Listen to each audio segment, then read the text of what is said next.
Welcome to the March 24th meeting of the MCCSC Board of School Trustees. We ask that you come to order. The first item on our agenda is for the board to hold a public hearing to receive objections and support regarding the potential sale of real property owned by the school corporation located at 1900 South Walnut Street, Bloomington, Indiana. The notices for this hearing were published as legally required. If you are interested in speaking at the hearing, please make sure you have completed a comment card and have given the card to Mrs. Butcher. There will be an opportunity for additional public comment on the regular agenda items after the hearings. Have any comment cards been received, Karen? No, okay.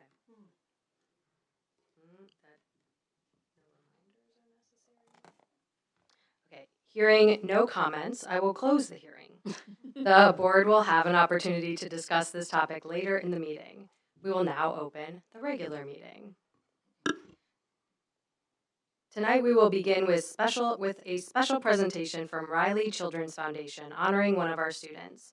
Principal Marshall, would you like to introduce our special guests?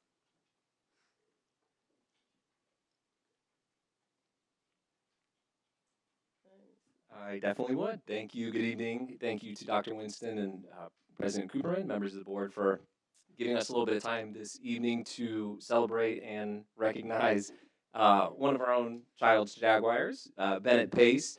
Bennett is a fourth grader at Childs and someone who this evening is being recognized, most importantly, as a Riley champion.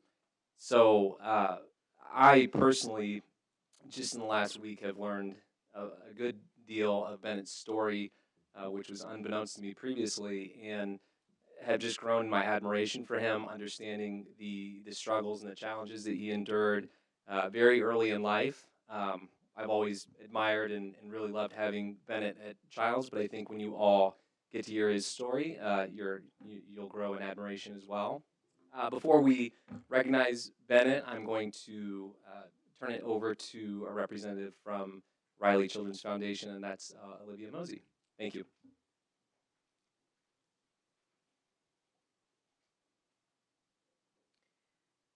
Thank you so much. It is so good to be with your school community today. We are grateful for your support of Riley kids like Bennett. More than 15 years ago, Riley Children's Foundation started a program called Riley Champions presented by Kroger. The program honors Riley Children's Health patients who demonstrate courage and a commitment to giving back to their community while navigating their own medical journey. Bennett was born with what he calls a fat kidney. He was diagnosed with hydronephrosis, which caused dangerous swelling in one of his kidneys. 3 surgeries later, Bennett plays basketball and baseball, as you can see from the photos on the screen, and sees his Riley Care team for a checkup every December. Riley Children's Foundation has chosen to honor Bennett as a 2026 Riley Champion presented by Kroger. In this role, Bennett shares his personal Riley story to show why Riley Hospital is so important to our state and why it needs support. A few weeks ago, Bennett was interviewed on camera in front of 600 guests at the Red for Our Kids Gala in Indianapolis. Today, we are thrilled to celebrate Bennett in his school community. Congratulations, Bennett. And we have a gift from Riley Children's Foundation and Kroger that will hang proudly in your school.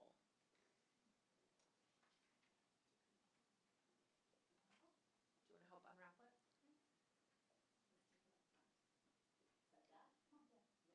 Nice.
Congratulations, Bennett.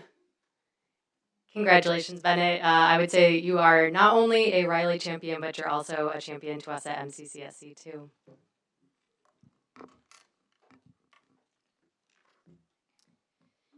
Next is our Excellence Spotlight. This is a time set aside to celebrate members of our school community. Ms. Harmon? Thank you, President Cooperman, Dr. Winston, the Board of Trustees, and community members. It's my pleasure to share this month's Excellence Spotlight. The Excellence Spotlight is a feature of every regular Board of School Trustees meeting, and it is dedicated time to honor the excellence occurring every day through the dedication of MCCSC employees, students, and volunteers who make a difference in our school community and foster environments that reflect the MCCSC mission, vision, and core values. For our March Excellence Spotlight, we'll begin by honoring Dr. Kirsten Milks from Bloomington High School South. Dr. Milks is an inspiring educator whose passion for science and student empowerment enriches the Bloomington High School South community. She teaches AP Biology and Introductory Science, mentors students at STEM, and leads the Science Olympiad team, creating inclusive and high-access opportunities for all learners. Her guidance has supported nationally recognized student achievements, including the 2025 Samsung Solve for Tomorrow team, whose project was featured at the 2026 Winter Olympics.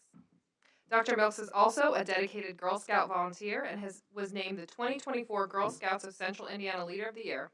On March 25th, 2026, tomorrow, she will be honored by the Commission on the Status of Women as the Woman of the Year, a well-deserved celebration of her leadership, mentorship, and commitment to young people.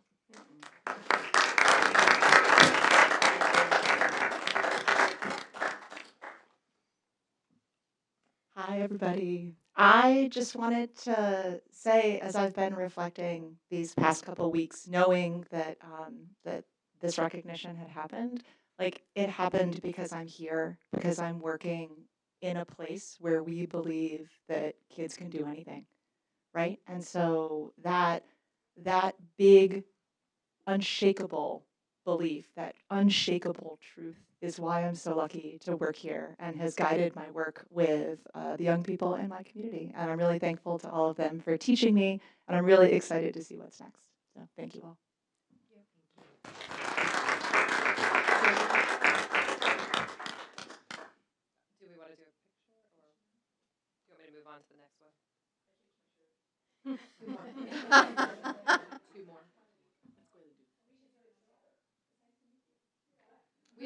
We have two more tonight. So Dr. Milks, we'll go ahead and do the other two, and then we'll do a picture. Okay.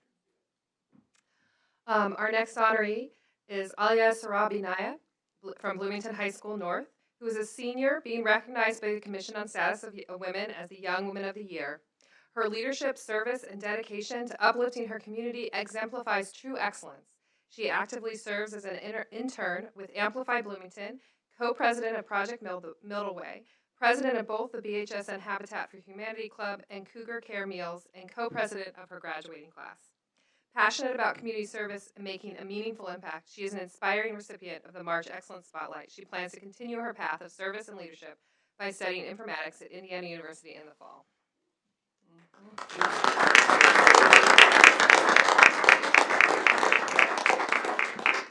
Would you like to say anything? You're welcome to.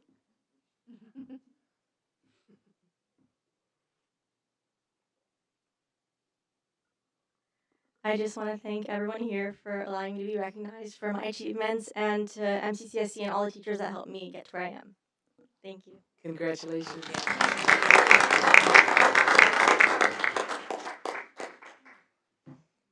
And finally, we are also tonight recognizing Kelton O'Connell, another student from Bloomington High School North. Congratulations to Kelton, who has been named the 2026 Journalist of the Year by the Indiana High School Press Association. He has spent the past year freelancing for the B Square, publishing 40 articles that highlight his insightful questions, strong reporting skills, and fair, unbiased storytelling. We are incredibly proud of Kelton, an exceptional student, talented journalist, and outstanding young person.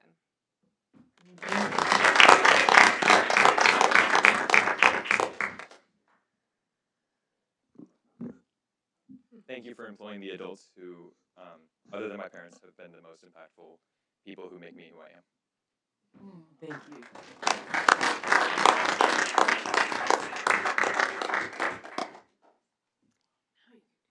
Thank you, Ms. Harmon. On behalf of the board, congratulations to all those who've been recognized. And now we'd like to take a picture.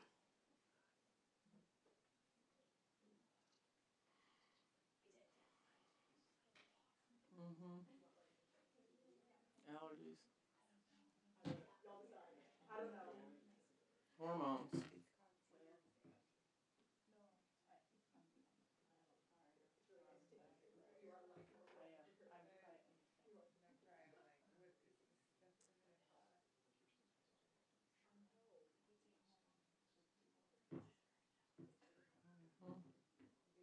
They go in here. That's what it is.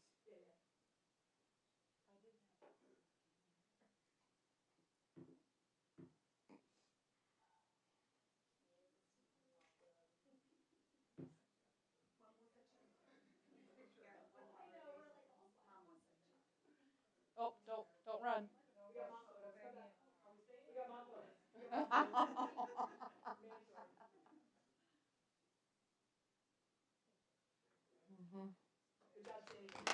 That's good.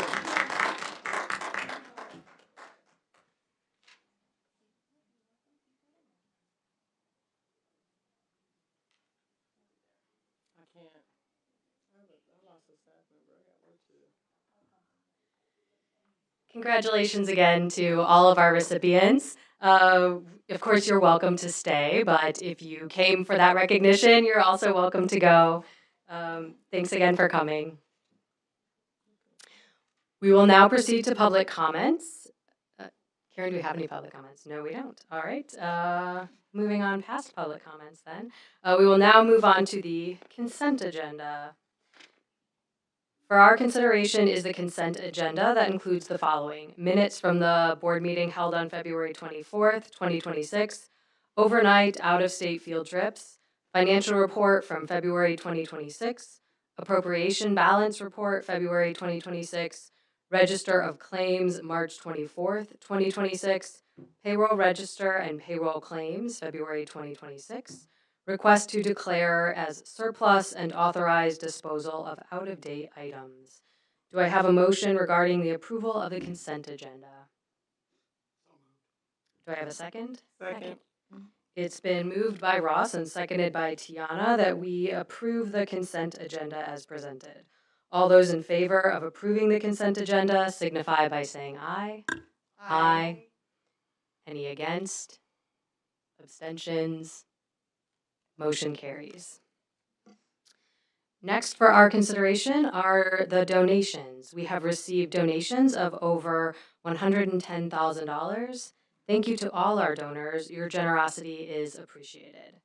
Do I have a motion to accept the donations? So moved. Do I have a second? Second. It's been moved by Ashley and seconded by April that we accept the donations as presented. All those in favor of approving the donations signify by saying aye. Aye. Any against? Abstentions? Motion carries. Next on our agenda is old business. The old business we have to discuss tonight is the former Herald Times property. Earlier this evening, we held a required hearing on the potential sale of real property located at 1900 South Walnut Street, the former Herald Times building. During the February 24th board meeting, we received and reviewed public input from a community survey and community forum regarding the property. In addition, as of November 18th, 2025, Dr. Henderson presented the board with an informative presentation regarding the property that MCCSC purchased in 2022. I will now open the floor for further board discussion regarding the property. Would anyone like to begin? I can begin if we need someone to get it moving. Okay. Please. It's like the first person who has to jump into the food line. I am never that person, but I'll talk. Okay. So, sorry. I'm glad we're really having this conversation finally. I think it's been a long time coming, and I know we've kind of talked a little bit off and on to get to this point. I think you know, it's been interesting to watch the community response and feedback. I guess notably, in some cases and in some spaces, the lack of it, and in other spaces, and a sort of abundance of it. So I'm glad we put out the survey and we're able to get all of that feedback from the community via that form.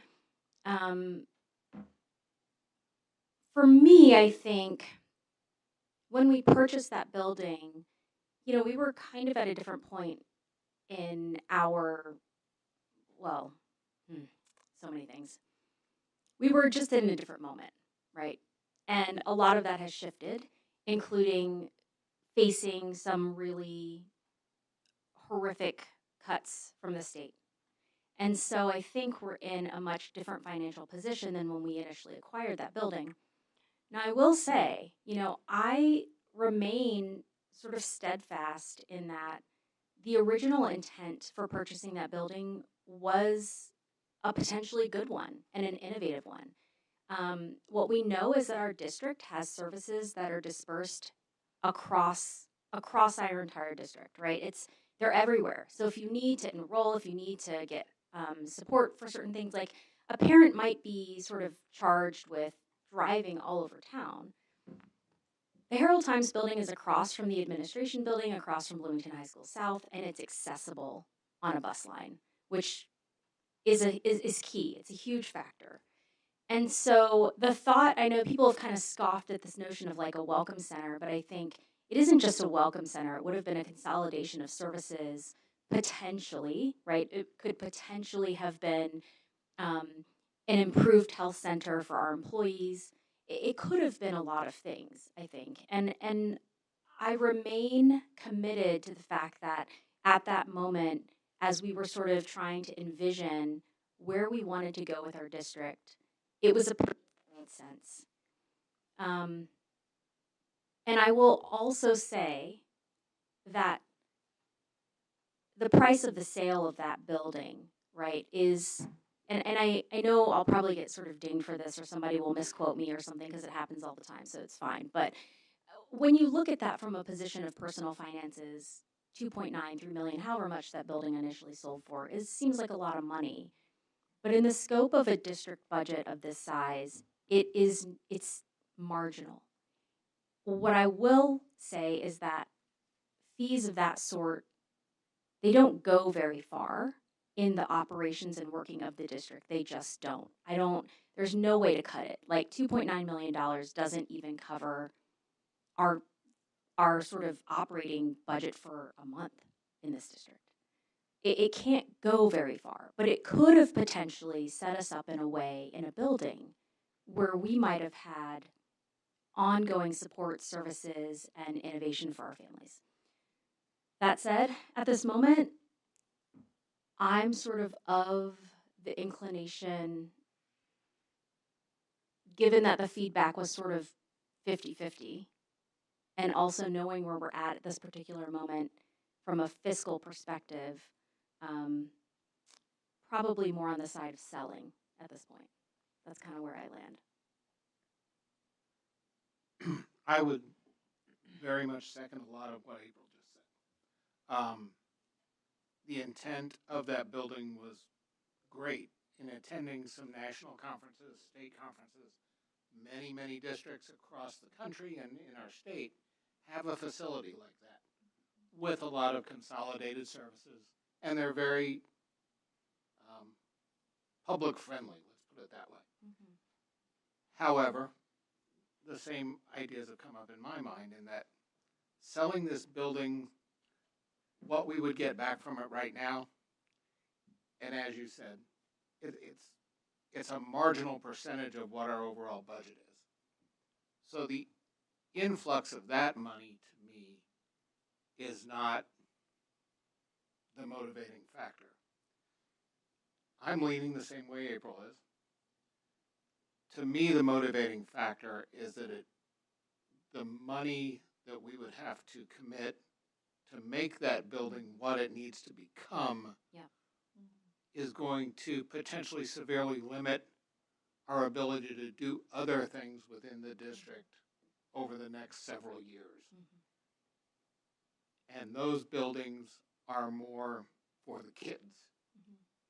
So when you weigh those two, investing that money there to make that building what it would need to be, in my mind, doesn't make sense at this point. And the holding cost of that building, just to hold it for whatever use we're using it, is going to require even some investment just to make it functional. So in the big picture, I think the best move, in my opinion, is to move on. I'm with both of you, particularly to your second point, Ross. In that we would have to put so much into it in order to create what was envisioned before.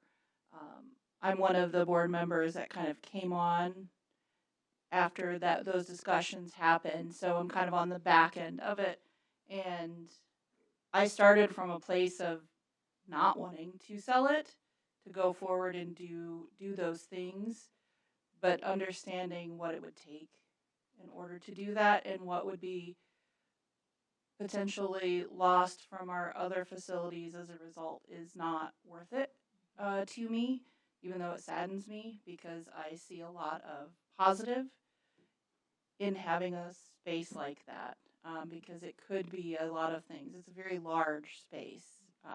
A lot of things could happen there. So it saddens me to agree, and it saddens me to lean towards that side of feeling that we should probably sell it. Pretty much everything that everyone has already said. I agree with April that while this happened, it was purchased before I was sworn in to this position on the board. Hearing about the ideas of its potential uses all sounded like very worthy things, especially a welcome center for somebody who has kids in more than one school. And again, it not being just a welcome center, but a centralized location for many services that could be streamlined. But again, like what Ross said, just when you look at the cost of what it will take to rehabilitate it, to restore it to what it would need to be in order to make all those things happen, it's just we're in a different time now than we were in 2022. So again, like Ashley, I initially was leaning towards keeping it because I see the potential. And I think it's great to have that real estate. But then on the other hand, it's really hard to reconcile that with what we're facing financially. So I think I would be in agreement with the three of you. Yeah, so yeah, coming in towards, well, I wasn't here when you, way late when you were talking about it, but touring that building and the potential of that building, I was all excited of the things that we could possibly do. The Welcome Center sound nice, but then being in STEM and the community saying, oh, a STEM place, and we house STEM in our, on campus, I was like, that would be really nice. But I think given the financial constraints of the district, it doesn't make sense to keep the building. And I'm not going to repeat everything else you all said because my daughter told me not to. Where is Ruth? Oh. I'm Okay. done. So, She listening. yeah, as the newest member of this body, I do see all the potential and am probably the brightest eyed of the bunch. But yes, just to repeat what everyone else is saying, I do understand our current financial situation probably isn't conducive to what it would take to function as anything more than what it is now, and even the cost to continue to function as it is currently. So, I mean, if there's a donor out there in the 2.5 people listening who like has a lot of money and wants to invest in this building for MCCSC, like I will not say no. But Yeah, that's similar to what I was going to say, that I don't disagree with anything that anybody said. I just want to emphasize that I also got excited after we received all of the community feedback. I was particularly interested in the idea of a space for robotics tournaments, for STEM or STEAM. I think it would be incredibly helpful to move our health services over to a more accessible building. I even went so far as to reach out to some possible community partners, and there is a lot of interest in the community in partnering with us, but no one unfortunately was able to write a check for the amount of money that it would take to improve the property to make it usable for those purposes. And I think the thing that I don't want us to, I think that process was really valuable. And I hope that we won't lose sight of those ideas, those opportunities for partnership, those opportunities for growth, the areas in which our community is interested in seeing us grow. But I think we might have to find other ways to focus on those things, to appreciate those things from my perspective as well. I think for me, the factors that weighed heaviest are similar to what Ross mentioned. The fact that spending the money that might be necessary to make the improvements to that building might make it harder for us to improve our schools when necessary, and that has to be our priority. I think that this is sort of for me, a sad symbol of how much our financial situation has changed since we decided to buy the property. And I agree there. And Mr. Irwin, correct me if I'm wrong, but the improvements that building would need would represent somewhere around 20% of our total bonding capacity with what we put out last year. Because I think that somewhere that number was somewhere around 37 to 40 million.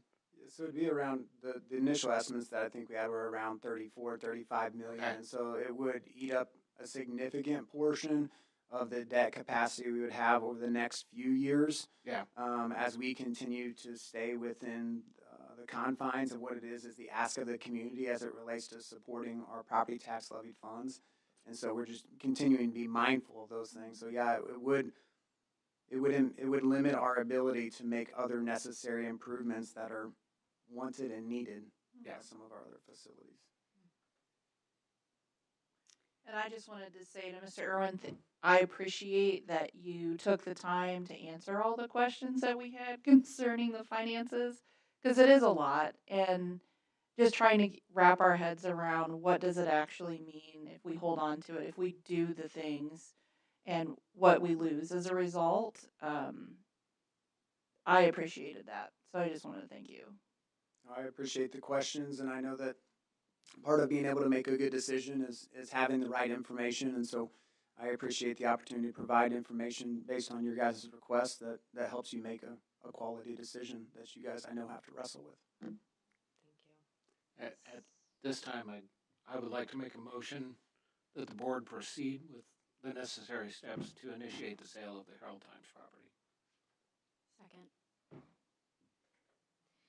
A motion was made by Ross and seconded by April to sell the property, to begin the process for selling the property. Take the necessary steps to sell the property. I'm going to say that again.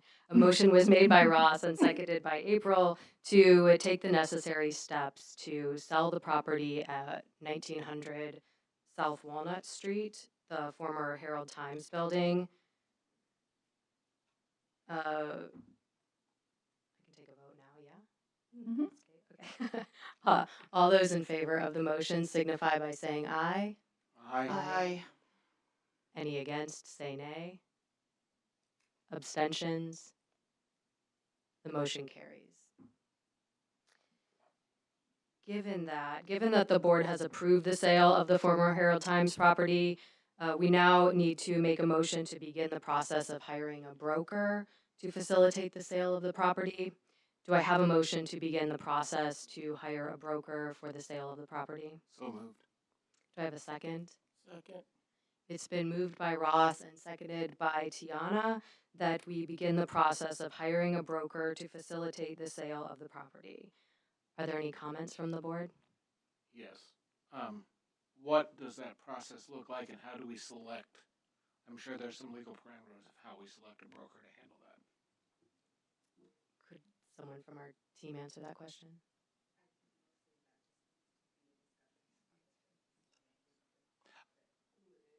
I didn't know if it had to be put out for bid. Yeah, I wondered the same. Do we have, it doesn't have to be. We don't.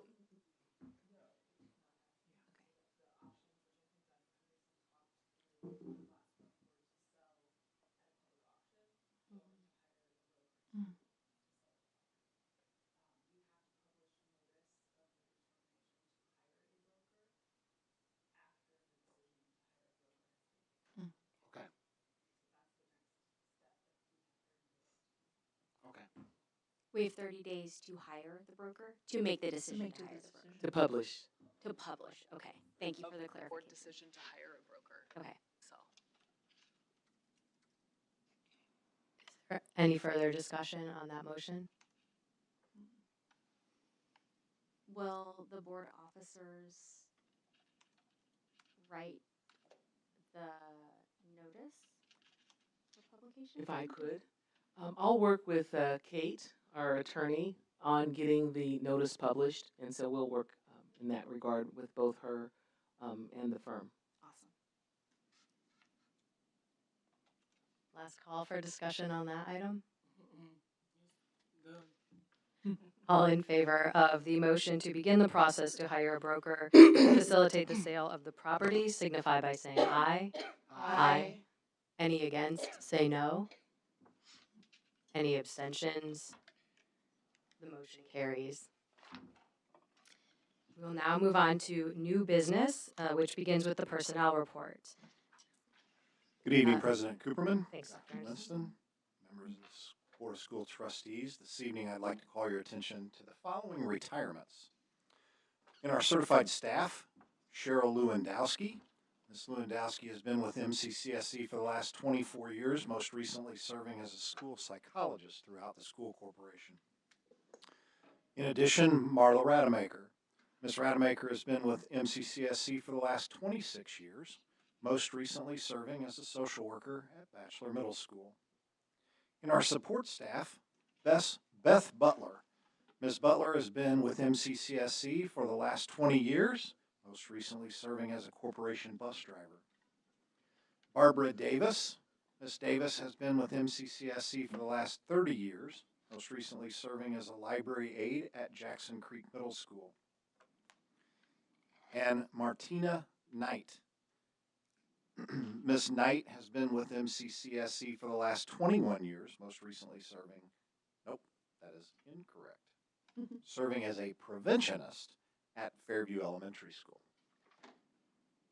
Additionally, I would be remiss if I did not recognize an administrative resignation with Ms. Hattie Johnson, who returned to MCCSC from her well-earned retirement and stepped in to fill our Director of Child Nutrition position on an interim basis while we were in the process of filling that position with Gretchen Hunser, who you met. So I want to extend my thanks to Ms. Johnson as well. Altogether, the retirees presented this evening represent a combined total of 121 years of service to our school community. So on behalf of MCCSC, I would like to extend a special thank you to all these individuals for their many years of dedicated service and wish them well in their next adventures. At this time, I would request that you please approve the recommendations as presented in your board packet in the personnel report. Thank you, Dr. Henderson. Do I have a motion to approve the personnel report as presented? So moved. Do I have a second? Second. It's been moved by Ross and seconded by Asia that we approve the personnel report as presented. I think I got a little off my script, but all those in favor of approving the personnel report as presented signify by saying aye. Aye. Any against? Any abstentions? The motion carries. Congratulations to all the retirees and thank you for your service. We will now move on to the contracts. Do I have a motion to approve the contracts and quotes as presented? So moved. Do I have a second? Second. It's been moved by Ashley and seconded by Ross that we approve the contracts and quotes as presented. Mr. Irwin? Yeah, all the contracts have been reviewed through our processes and are set for your approval. I recommend all contracts and quotes as presented. Ms. Harmon, can you comment on the early learning contracts? Of course. Thank you, sorry. Start over. Thank you, President Cooperman, Dr. Winston, and members of the board.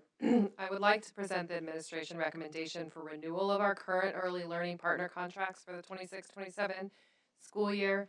These contracts are part of the family-friendly 2023 referendum, which supports the expansion of early learning opportunities for families across Monroe County. From the outset, this expansion was designed to strengthen and partner with existing community early learning providers rather than compete with them, ensuring families have access to a broad and diverse range of high-quality options. All partnership agreements are structured to comply with Indiana Code 20-20-28-5, which requires that partner programs operate as nonprofit organizations and deliver a federally approved preschool program.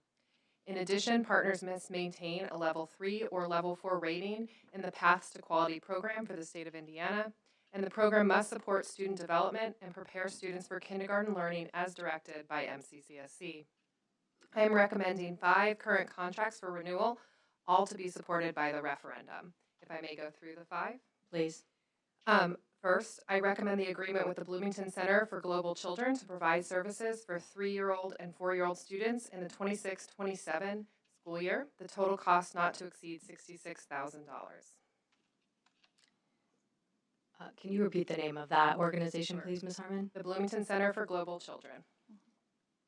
All those in favor of approving the contract with the Bloomington Center for Global Children? Wait, pause. Oh. Do we have to have discussion before we take a We vote? do, thanks, April. Yeah. No, I need a motion and a second and then discussion. If there's discussion on that one. Right? Have the motion. I have an overall motion so we can discuss each one before the vote. Okay. Is there any discussion on this contract? Ms. Butcher? It will take me a while. Are we doing these? We're going to do each one individually. It will take me a while just to get the motion set up in Board Docs, so. Okay. You want us to go more slowly? Yeah, Okay. I think we're good now. Okay. If you're discussing the contracts first, then I should be good. Okay. Is there any discussion on the Bloomington Center for Global Children contract? I just would like to rise to a point of clarification. Are we going to deal with the quotes to be awarded separately? So we're going to go through each of the contracts for the early learning centers, and then there will be a motion for the remaining contracts as together. Okay, thank you.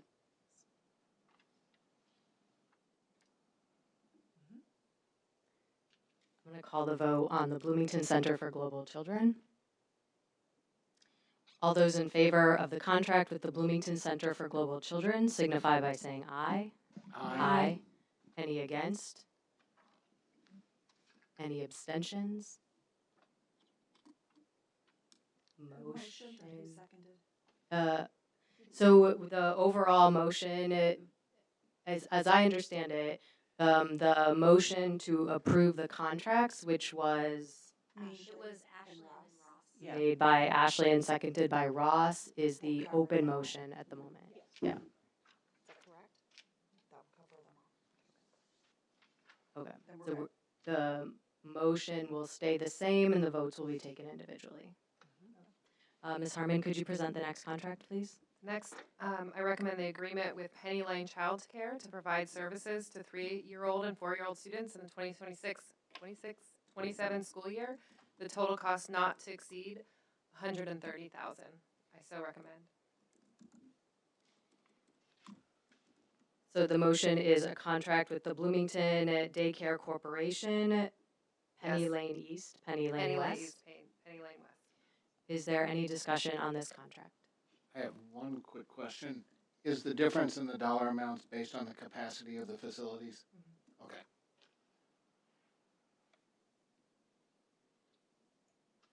Karen, could you give me the high sign when you're ready for the vote? Okay. Okay, so all those in favor of the contract with Bloomington Daycare Corporation, Penny Lanes East and West, signify by saying aye. Aye. Any against? Abstentions? That contract is approved. Next contract, Ms. Harmon.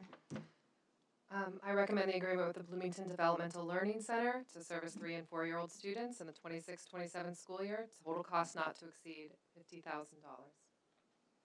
Is there any discussion on the BDLC contract?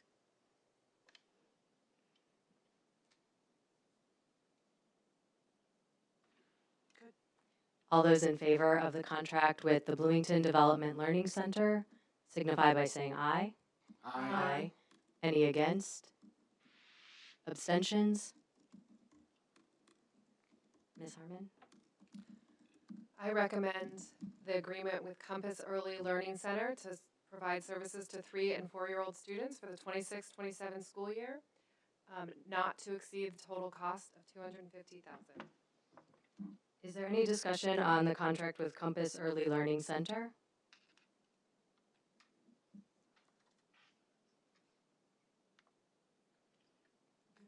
All those in favor of the contract with Compass signify by saying aye. Aye. Any against? Abstentions? Finally, Ms. Harmon.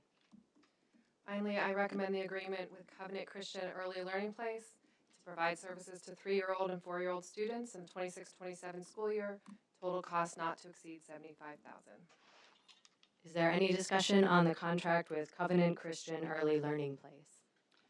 Yes, I just want to let you know that I will be abstaining from this vote, even though that I know by law we are required to partner with just about anyone that comes through the door at this point. Morally, I object to partnering with any religious affiliated organization because I feel that is a violation of separation of church and state.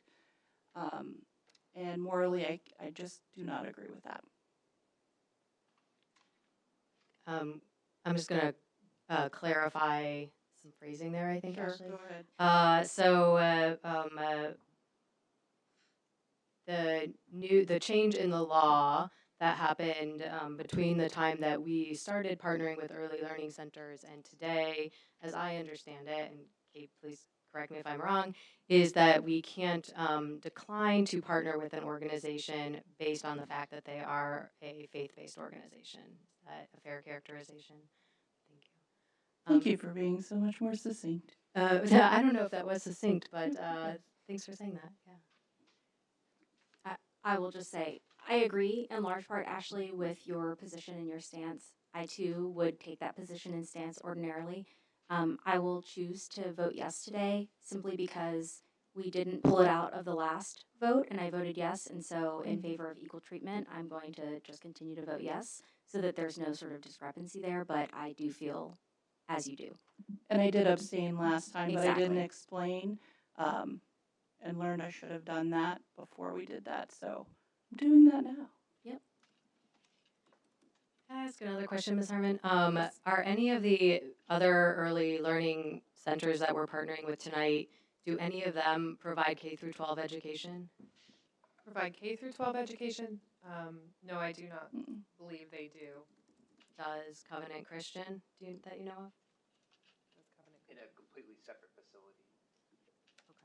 Separate It's a separate, yeah. entity. It's a separate entity. Well, it's a separate facility. I don't know the overall organizational structure of it, but it's a separate facility.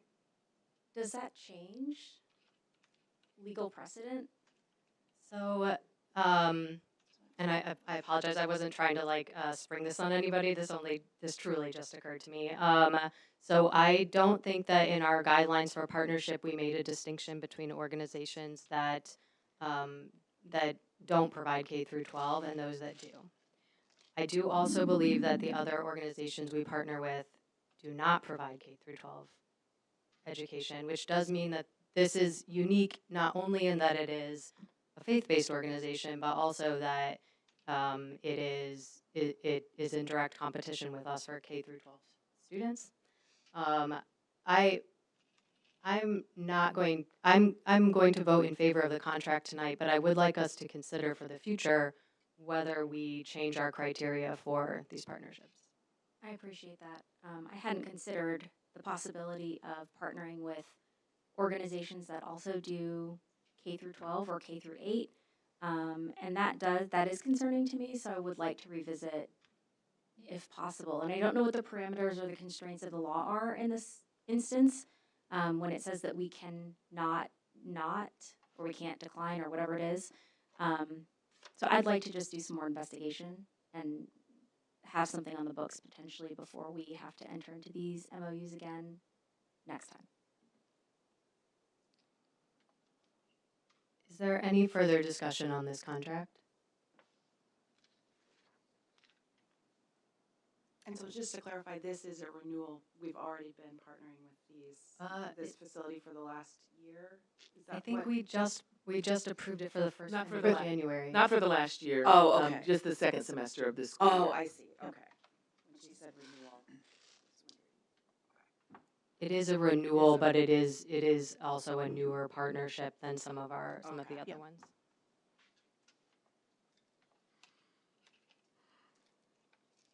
Any other discussion on this item? All those in favor of the contract with Covenant Christian Early Learning Place signify by saying aye. Aye. Any against? Any abstentions? I'm abstaining. By a vote of 6 ayes and 1 abstention, the motion carries.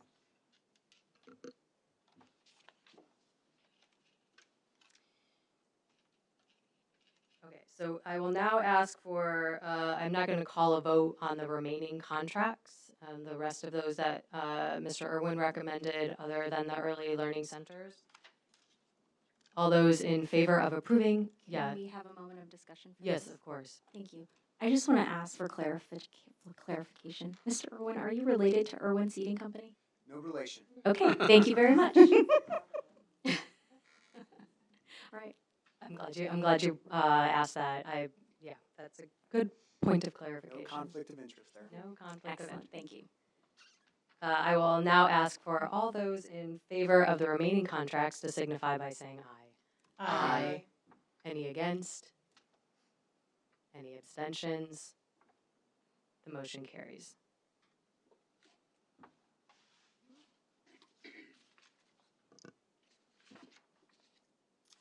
Okay, now we will move on to district updates. Tonight's first presentation is the CFO financial update. Mr. Irwin? Yeah, thank you for the opportunity to give you an update on where we are and how things have progressed as it relates to cash flows. So in the cash flow report that I have up here on the screens, I'll walk through each of the major funds, and then I have one related update there at the very end. As it relates to the education fund, just some monthly specific items, revenue, and expenses for that matter were very accurate, and that is something that obviously you want to continue to see. Right? I've talked through many a times what my process looks like as it relates to looking at how my projections compare to actuals, and then using that process to analyze whether or not I need to make updates to my projections or if they need to continue to stay where they're at. As it relates to some of the long-term outlook of the fund, that's why I put a little bit more in this slide specifically. One is in the cash flows, you've seen that there's updated tuition support projections as it reflects our February K-12 ADM count. And I talked about that a little bit last month as well. I want to continue to note as you look at cash flows, when you see some of those higher projections as it relates to payroll and benefits, that correlates with when we have 3 pay months or the timing of when we pay out stipends. So in some months, some of our employee groups might have a 3 pay month because they're getting paid biweekly, and that falls at different times through the year. We still have 26 pay cycles as it relates to those individual groupings. But when you see some of those ebbs and flows, it typically correlates with that sort of thing. The other piece that I think is important for you to note is that the DOE asked for our estimated K through 12 ADM count for the fall. They use that estimate to then fund us for July through October. And then once they get our actual ADM count in October of this next upcoming school year, then that's when they reconcile you in November and December based on whether or not your count was up or down from what you actually gave them in estimate. So we continue to be very thoughtful as it relates to the estimate that we give, and how that will determine our funding for July through October, but nonetheless, they true it up at the end of that 6-month period because they're going to look at what was the actual count, and they always reconcile that there at the end of the year. Cash overall, fund cash balance is projected to be up in the education fund, and I'll get into some of the nuances of this as it relates to some topics that we talked a lot about as it relates to one-time funds and using those one-time funds and the receipt of those one-time funds strategically in order to one, allow us more time to react to some of the changes that we're experiencing, but two, to position ourselves in a position of strength as it relates to the safety nets and cash balances that we have in our funds. So that, again, education fund overall cash balance for this particular calendar year is projecting to be up. We're still below our target cash balance, but we are very much making progress. And I'll talk a little bit more about the ebb and flow of this between education and the operations fund a little bit later on. The referendum fund for referendum 2022, minimal revenue in the fund. During February, there was a reimbursement of some expenses through a grant that we have. That's normal. Again, much like most of our property tax levied funds, we receive the vast majority of our funding 2 times a year. So I continue to try to help you guide and say what is normal, what's not normal, point you to some of those outlooks and be aware of those ebbs and flows that I think are important to have a solid understanding on. And again, just February expenses across line items were very, very accurate, slightly below projections, which is where you want them to be. Mm-hmm. The 2026 balance is expected to be stable. And again, with the SEA on the outlook of the fund overall, with SEA 1 impacts, we are still projecting to eat into cash over the multi-year look of the fund as it relates to just SEA 1's impact on what we actually generate through the referendums. The 2023 referendum, again, minimal revenue. Same reasons as what I talked about in the 2022 referendum. Again, February expenses very accurate, below projections, which is fantastic. I did make special note of our large school supply ordering. We do the bulk ordering of school supplies as it relates to not asking parents to provide those for students because we're afforded the opportunity to do it through the referendum. And so we got through that process. People in my office, and I know people in the school buildings, take an extreme amount of care as it relates to making sure that not only are we procuring quality resources for our students to use in the classroom, but that we are getting the best price. So we met with a company that looks at procurement, and we talk. They give opinions on, hey, here's some ways that you might be able to save money and of how you work through processes to procure items. When they were informed about our process as it relates to school supply ordering, they were like, this is really good. Can we use this to help other districts? And absolutely. So I just want to give some kudos to some people in my office as it relates to Courtney, Missy, Adam, the people in the school buildings about the extreme care that they're taking and making sure that we are good stewards of community dollars and leveraging that buying power to get that at the best price possible. So that was something that I wanted to point to specifically as it relates to the monthly specifics. And then again, on the outlook, the cash balance of this fund projects to be up for this current year. We're continuing to evaluate the funds that are necessary to continue to expand early learning experiences and continue to provide that expanded early learning experiences despite the state reducing On My Way Pre-K or the CCDF vouchers. Because we have the referendum, we are still able to sustain early learning in a way that other places simply are not. So just to continue to make you aware of that, that's something that is reflected within those cash flows that you guys see. And then on the operations fund, again, revenue into the fund was below projections. Interest on cash remains lower this year just because we're gaining a lower percentage as it relates to the interest bearing on those accounts. Payroll and benefit expenses are extremely accurate, which is definitely very comforting as we continue to evaluate that. Our payroll and benefit expenses are our #1 expenses in the school corporation. And February's other expenses overall were below projections as well. The fund balance projects to be down right now. And one thing that's of note is that we got notification from the IRS. Typically, sometimes you get IRS letters. You don't think that that's great news. In this instance, it was because we got notification that one of our solar rebates from the energy efficiency projects came in. And so March's revenue projection is up. And so that was one of those two one-time funds that we've talked about many times during past meetings. And so that is in.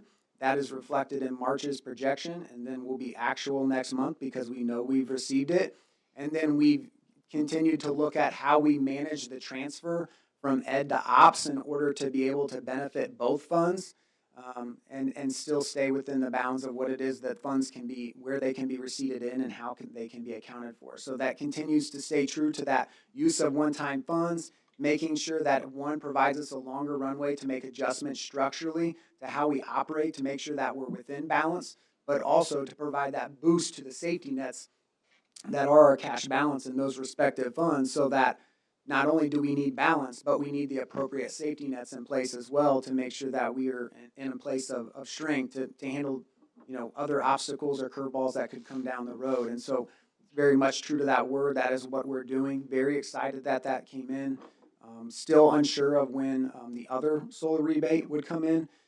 We've done everything that we need to do, and I've continued to check in on that about what we need to do to receive that. It's just kind of right now, it's a waiting. I didn't know that letter was going to come in the mail. I opened it up and I said, all right. So that's good news. So hopefully we'll get that other letter here very soon. So debt service fund, on this one, no activity in the fund. That's normal. Remember the debt service fund, you see all that activity essentially in about 2 months, and that's the receipt in of the property tax revenue and then the payment on our debt obligations. And that's typically mostly just in June and December.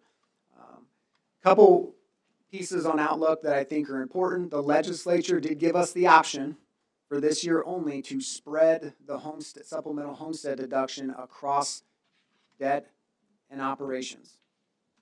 We have the choice this year. Next year, we have no choice. It all goes to operations. So we are continuing to evaluate that option as far as what best serves the needs and the interests of MCCSC as it relates to just our position to continue to educate kids. And so I put something on there about that, and I made sure that you know that there's no choice in 2027, and that's reflected in the cash flows that you see as well. So I wanted to make note of that, and we'll update you on that as we move forward. We have a month or two to make that decision, but then we have to notify the DLGF about what our intentions are if we choose to take that option for this given year. The last piece on my update is that just along with what we told you, we continue to make updates and improvements to our Every Dollar, Every Student website. There's been a lot of work and time and effort that's gone into this by more than just me, with Sarah and Adam and different people in our offices. And so we'll have spending for 2024 and 2025 on there, and that update will be live this week as we continue to make improvements and pull all that information together in one place so that people can see it, understand it, and again, continue to do a better job of telling our story and helping them understand the world that is school finance. So that is my update for this month. Thank you.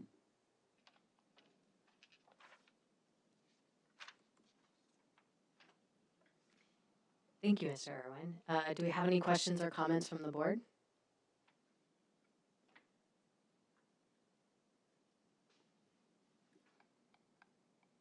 Must have been a very thorough presentation, Mr. Irwin. Thank Yeah, he you. does a good job. Always.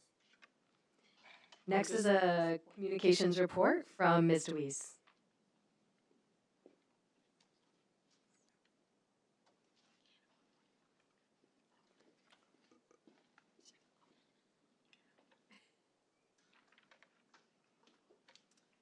Thank you, President Cooperman, Dr. Winston, and members of the board for giving me the opportunity to present communications update for you tonight.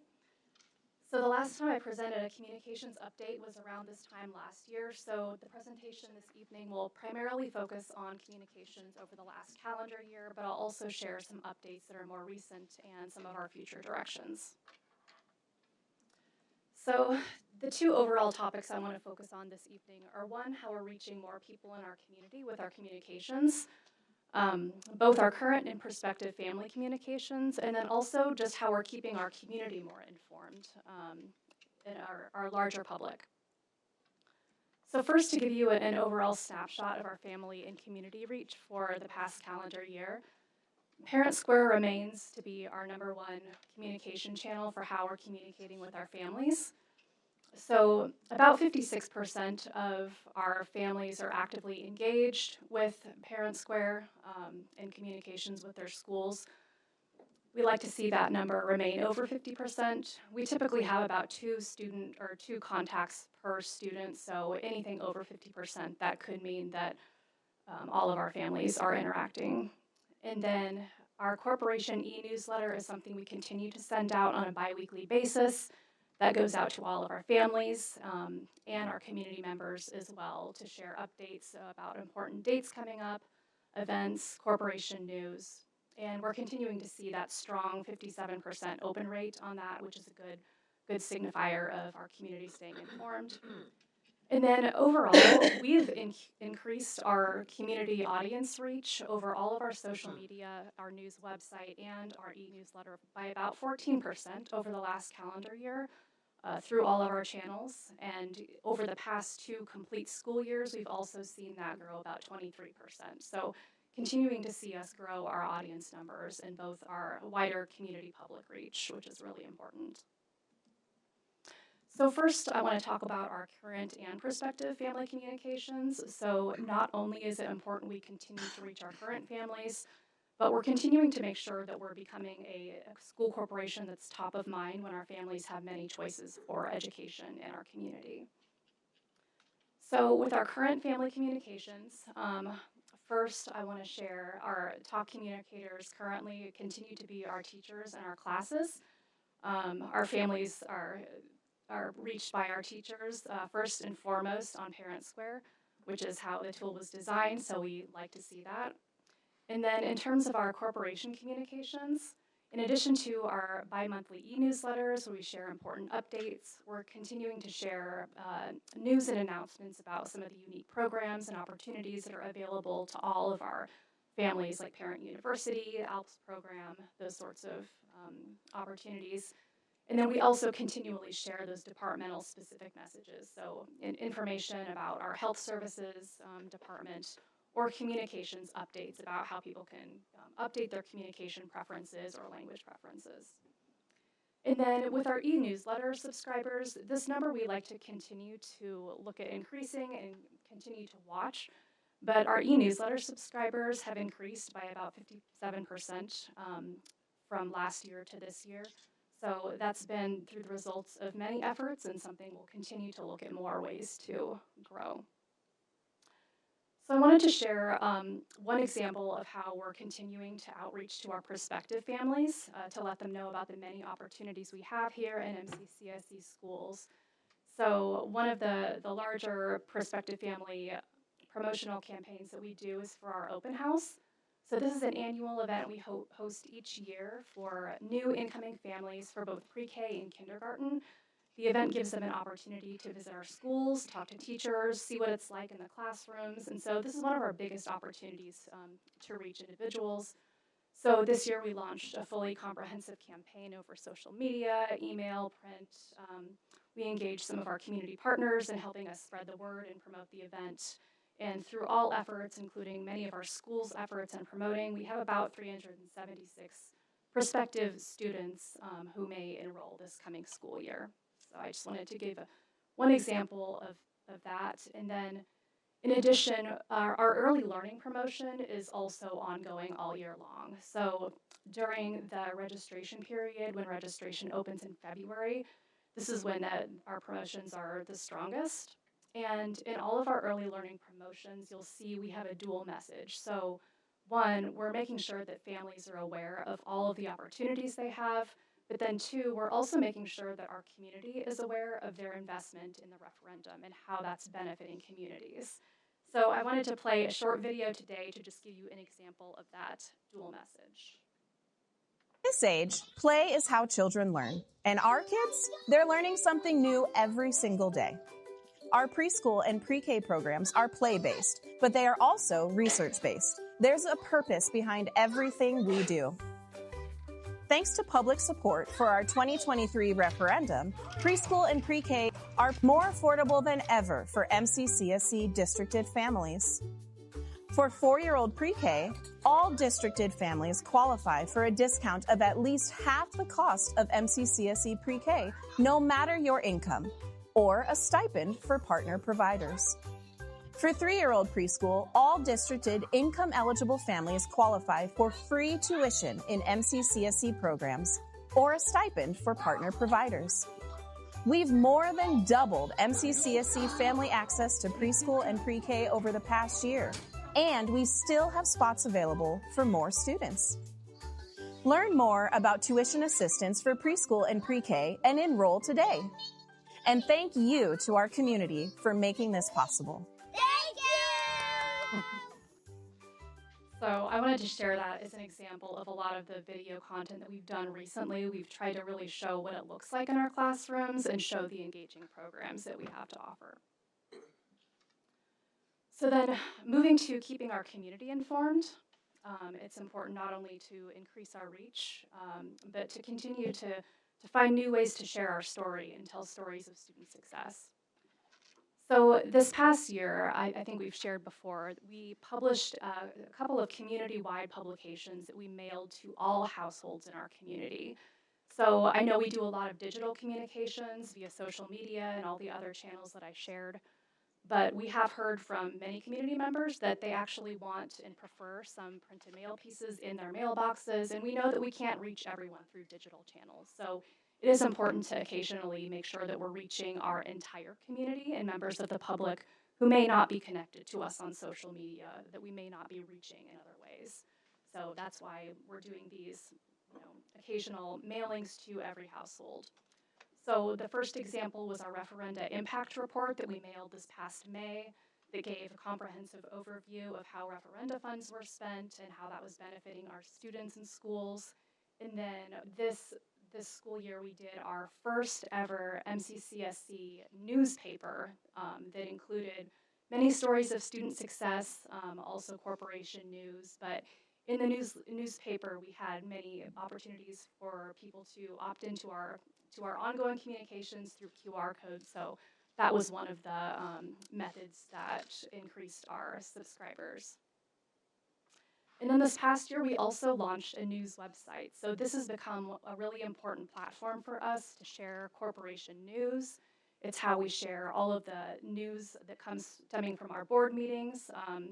We share all of the important initiative updates that we have, but then we also just share articles about teaching and learning. And you can see that our top viewed stories right now continue to be overwhelmingly focused on teaching and learning, to be the most viewed content. And so that really shows us that's what people want to see. That will help inform what we focus on in the future going forward. So our news website is definitely one of the ways that we're growing the most quickly in terms of reaching more people. We've reached 59% more monthly visitors over the past year, about 1,700 on average a month. And then social media, specifically Instagram, has been our second fastest growing, largest growing way that we've been able to reach people. So across Instagram, Facebook, LinkedIn, and YouTube, we reach on average about 47,000 individual accounts through those channels. And so you can see some of the videos and photos that we've used to try to share some of the engaging things that are happening in our classrooms every day. But this continues to become an increasingly used channel that we can not only share student successes, but a way that people are paying attention to corporation news. So it's also really important to keep our community informed about all the initiatives happening in our school corporation. So in addition to our regular newsletter, we also have relevant updates on special topics. So with our 2-year strategy to achieve financial balance, we've committed to those quarterly email updates that we also post on social media and our news website. And same with our redistricting study. Every time there's a commission meeting, we send an email recap after, or a board meeting. We also post those on social on our news website. And it's important to note that our community can opt into into all of these communications. They can opt into our MCCSC communications to get our newsletter. they can also opt into those individual topics. So we have nearly 400 people opted in to receive updates specifically on the two-year strategy or redistricting study. So I wanted to share one example of how we're keeping our community informed on these topics and updates. I think it's important to share that we're not only committed to sharing this information, we're committed to reaching people where they are. And they're on social media and they want to see videos. And so when we launched our financial dashboard, we made sure to post screenshots on Instagram just to see, to show people what the dashboard might look like in a visual way that's easy to understand and see. And then I wanted to share our short video to show how we launched the financial dashboard. The decision we make in MCCSC schools starts with a simple question: what's best for our students? That includes how we manage our budget and how we invest public tax dollars. We believe our community deserves to see exactly how their investment in education supports our students and our schools. That's why we created Every Dollar, Every Student, a new website designed to show you the care we take with every dollar entrusted to us, to care for every student. On the website right now, you can explore our 2026 budget. You can also see exactly how referendum funding is being spent on voter-approved purposes. And if you've ever wondered how some dollars can only be used for certain things, we explain that too. In the coming months, we'll add even more, including our spending from prior budget years and more frequently asked questions. We'll also show how we fund large building and renovation projects through our debt service fund, the investments that improve student learning environments. Our community, our teachers, and our staff deserve to understand how we're spending every dollar to care for every student every day. So I share that because, again, it's one of the ways that we're trying to make everything that we share very accessible, very easy to understand with the launch of a financial dashboard. So over the past year, we've also launched several community information web pages. So we have our community information portal, the mccsc.edu/community page that links to everything. So the financial portal that Matt just spoke about, Every Dollar, Every Student, is linked from there. We also have the new site that we launched last month, which is the bond-funded building and renovation site, where you can see updates on all of our renovation projects. And then another aspect of how we're reaching the community are some of our community engagement events and opportunities. So this year we held our second annual Student Excellence Awards and State of Our Schools event.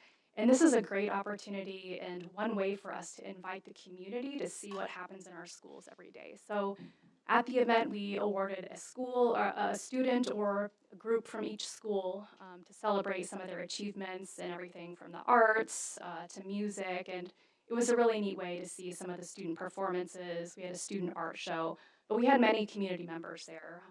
So we had a good mix of family and community members. But this event represents a continuing way that we're trying to invite the community to learn more about our schools and more deeply engage with us. And then similarly, we just launched our Strong Schools, Strong Community Advisory Board. The application is currently open.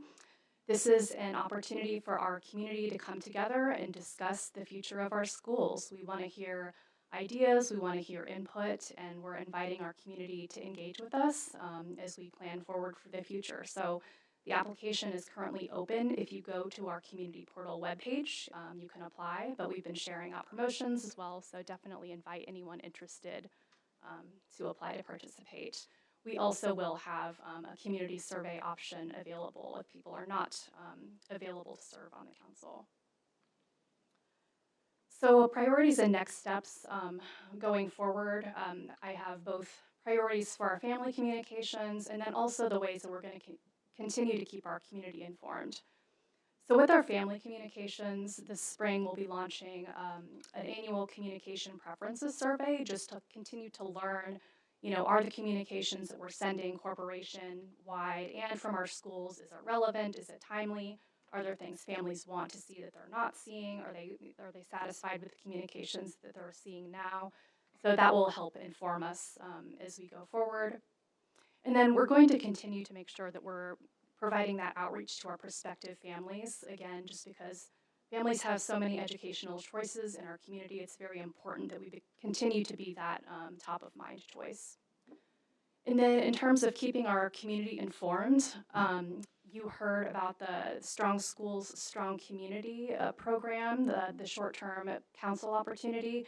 I'm also working on outlining and launching a more longer-term opportunity, the Community Ambassador Program, that looks like more of a multi-month opportunity for community members to come in and learn about different aspects of the school corporation, see what it's like in our classrooms, see what teaching and learning looks like, and more deeply engaged on a longer-term basis to build our community supports and awareness.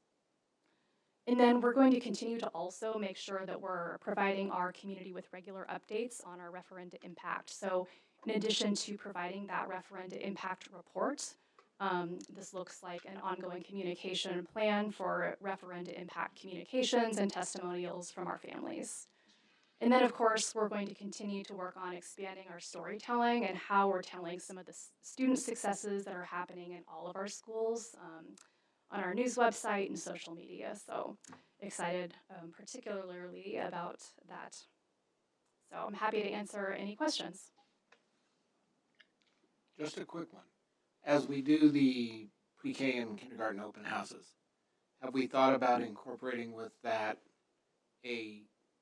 some type of an open house outreach to those families that we've lost to say, come back and check us out now and try to get them back incorporated into that open house? Yeah, I think that's a great idea. We have included them in some of our recent outreach, so definitely for the open house. But to invite them in, I think would be a... Well, for me, Sarah, I was sitting here thinking, how long you been in this role? 1 year. Oh, I can tell because I have a kid graduating senior. I've gotten so much communication since you've been in this role, and I appreciate it. So you've done a great job. I was sitting here thinking, like, I've never been so informed until you was in this role. Nothing. I don't know who was in this role before you, but you do a great job. That's all I'm gonna say. Thank you so much. Yeah, I do think that communication is one of the toughest.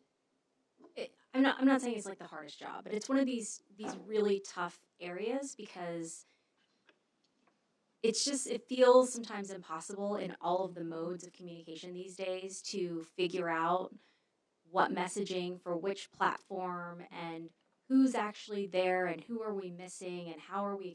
So it's just a really big task, and I really appreciate this body of work. It's massive. You know, to have done all of this work in a year is huge. I think the referenda report that went out was so brilliant in informing our community how their dollars are being spent, because those are the people who are likely, there are so many people who are likely not getting the communications as a result of having a child in the district, but whose tax dollars still go to this work. And so I think that's, it was such a nice touch. And then again, sending out the printed newspaper, I think, is really nice. So, you know, this is one of these things that I think there will always be complaints in some way. Like some people are like, it's too much, it's not enough, I don't see it here, I do see it here. But I think the effort here is outstanding, and I just want to say that. I appreciate it. Thank you so much. Thank you, Sarah. We are going to follow that up with a report from the Redistricting Study Commission. Dr. Dowling? Thank you.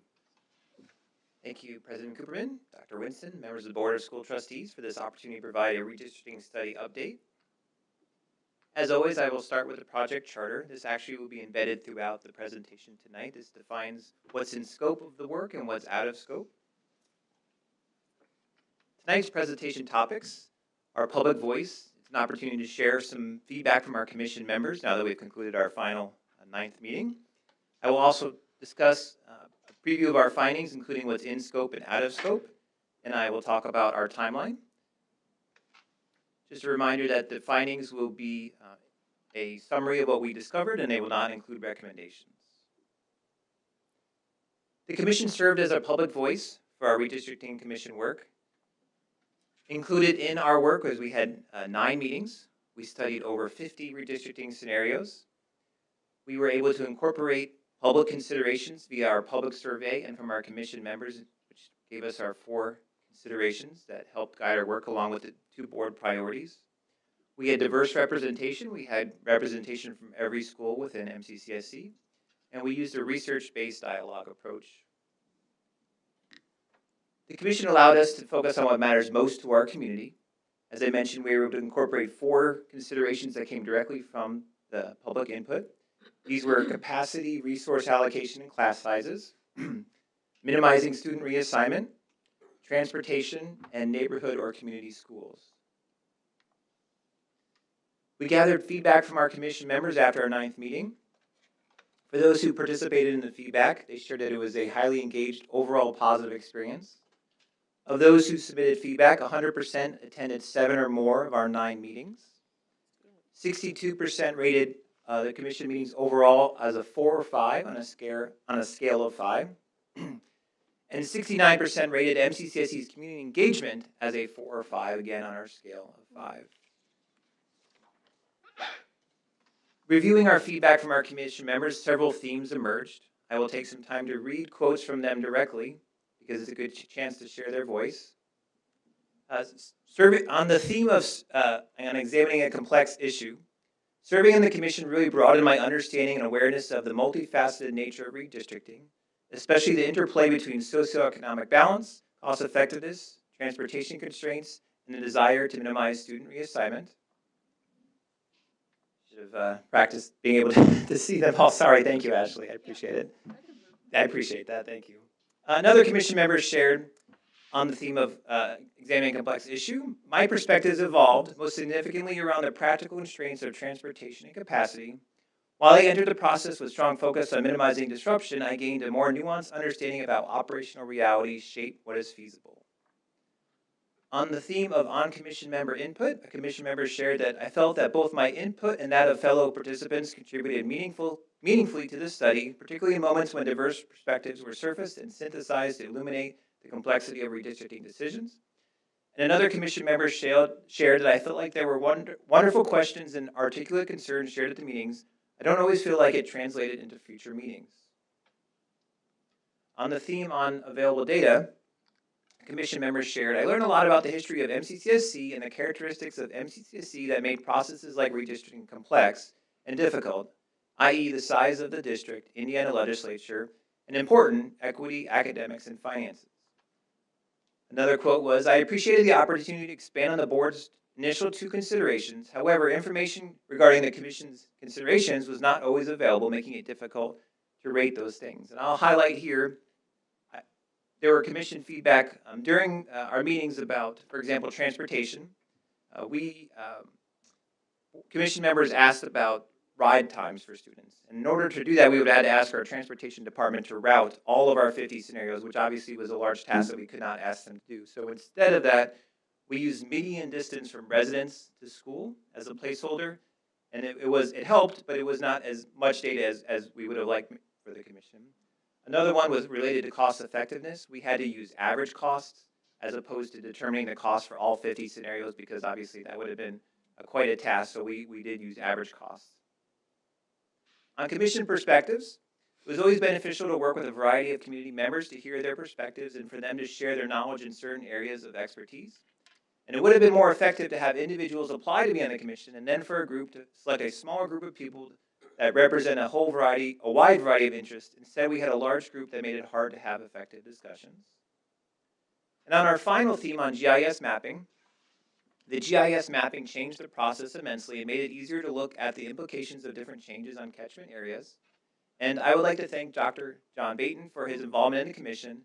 The first meeting where he presented his tools and maps when it felt like we were getting traction and making progress. I would like to add my thanks to Dr. John Baton for being both a commission member, but adding his GIS expertise that really took our review of redistricting scenarios to a much higher level. We were grateful for his support and his participation. Looking at sharing our findings, those are within in the charter scope. When we share our findings, we will share the purpose of the study. We will review the research that we included. We will review our methodology, our results, as well as our key findings in summary. The report will present objective information for the board's further consideration. Just to kind of another information about what findings we will share. We will share in the aggregate what we learned about the board priority of balancing SES by what we learned from studying all 50 scenarios rather than taking it one scenario at a time. Things that are out of scope of the charter. Our analysis and our study and our findings will not include any discussion of building ages and conditions, staffing allocations, a full or comprehensive cost analysis, and impact of special programming such as ALPS. Again, the report will not make recommendations. Next steps, commission leadership. Right now, we're still drafting, taking what we know from happened there in commission from our commission members, and we're drafting our findings. We'll have that ready to share soon this spring, and that will allow for the school board to consider and provide further direction to MCCSC. At this time, I'll turn it over to Dr. Winston. Thank you so very much, Dr. Dowling. I really want to just share my immense gratitude and appreciation, respect, and regard for the commission and the work that has been done. I don't think that anyone that did not attend could fully appreciate the magnitude and the breadth and depth of this complicated and complex work. I think that as we prepare to examine and learn from the findings of this particular study, I want to just direct the board on how we are approaching this work from the very beginning. And our hope is that as the board receives the information and the findings that we've examined, we recognize, and I personally recognize, that there are a variety of directions that we could possibly go. There is no one right direction. There's not a singular incorrect direction. I look forward to engaging with the board around the direction that you want us to take. There may well be some future steps that you may think are appropriate for us as the administrative team to look at. There may be some additional pieces of data that as the board that you may want us to consider and to begin to explore.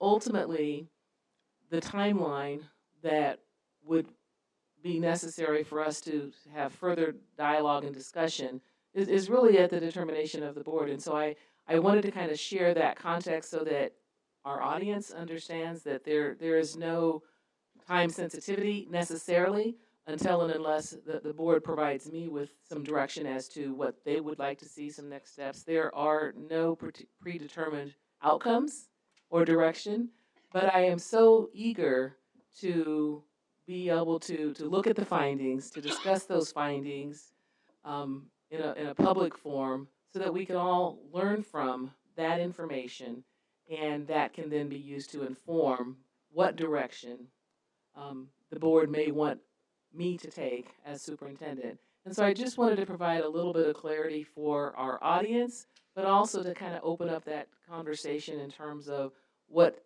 may be possible as we move forward. And so with that, I will conclude and just say thank you again to Dr. Dowling. And that will conclude our report for this evening. Thank you, Dr. Dowling and Dr. Winston. Are there questions or comments from the board?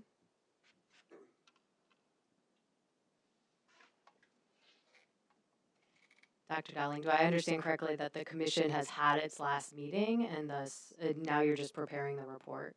We're working on the findings right now. That is correct. We've had the last meeting, and now it's just working on the findings. Okay. And then Dr. Winston, once that report is complete, then what you're saying is you'll sort of pass the baton to the board to decide on what next step we want to take. Yes, that is.